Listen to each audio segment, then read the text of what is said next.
वैज्ञानिक बनने का जो लोग छात्र सपना देखते हैं, उनके अगर भविष्य को देखा जाए तो अनुसंधान के क्षेत्र में अनिश्चितताएं बहुत हैं। तो ऐसे शोधकर्ताओं के लिए आप क्या कहेंगे? मैं अतीत की बात कर रहा हूं, तो वास्तव में हमारे अतीत के जो संस्कृति, महान संस्कृति है, उस पर शोध की आवश्यकता नहीं है। हम कोशिश करते हैं कि ये आयुर्वेद में मेंशन है, इसको हम प्रूव करते हैं। बिल्कुल आवश्यकता नहीं है, ये टाइम टेस्टेड है। आप कल सुबह जाइए और उसको उपयोग करना शुरू करिए। आवश्यकता है डाटा जनरेट करने की। हमारे लिए यह बताया गया कि आयुर्वेद एक मैजिक है। 1952 में हम एक एक्ट भी लेके आए, drugs and magic remedy act, और यह हमें प्रिवेंट करता है कि हम क्लेम नहीं कर सकते।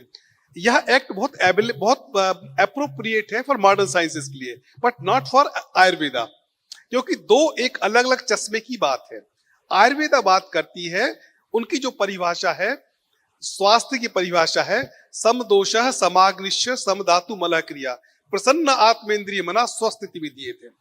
ये कंप्लीट बैलेंस और मन, आत्मा और इंद्रियों का प्रसन्नता। WHO ने डेफिनेशन ली कि merely disease free body is not the health.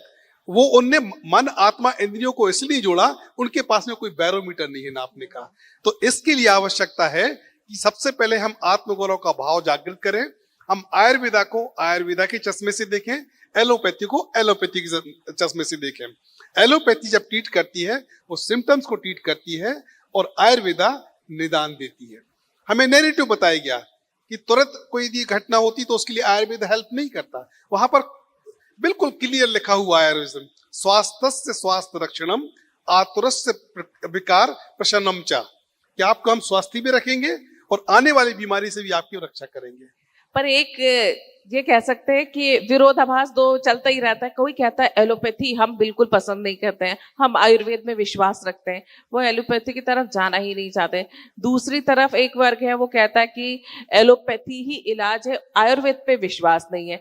ये सामंजस्य जो है ना, अगर एक आम नागरिक या व्यक्ति के तौर पर देखा जाए तो उसे क्या, किस दिशा में जाना चाहिए? क्या कुछ विशेष बीमारियां हैं कि जिसके लिए एलोपैथी ठीक है, या विशेष बीमारियों के आयुर्वेद ठीक है? दोनों पद्धतियों की अपनी सीमाएं हैं, दोनों पद्धतियों की सीमाएं हैं, और दोनों का हमें सम्मान करके मानव कल्याण में उपयोग में लेना चाहिए। ये हमारा टेक है इसमें।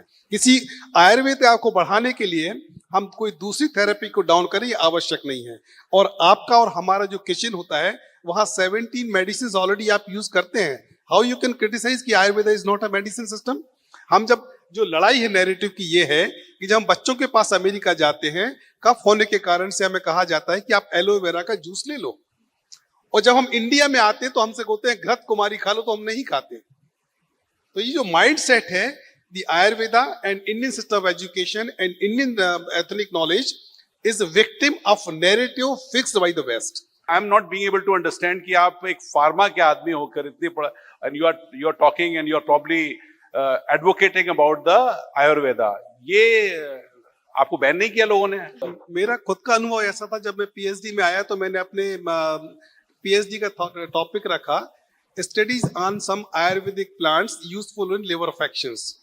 हमारी थीसिस का टॉपिक 3 महीने तक अप्रूव नहीं हुआ और किसी ने रिजेक्ट भी नहीं किया। फिर हमें सलाह दी गई कि आयुर्वेद वर्ड को हटा दो। जब मैंने उसको इंडियन सिस्टम से रिप्लेस किया, उसको अप्रूव कर दिया गया। तो ये जो नैरेटिव चल रही है, लेकिन हम लोग अब खासकर पेंडेमिक में भी पूरे वर्ल्ड ने आयुर्वेदा की जो कह सकते हैं उसकी जो सक्षमता को स्वीकारा है। हम अभी केवल वेस्ट की तरफ देख रहे हैं कि जब वेस्ट अपना लेगा, हम भी अपना लेंगे।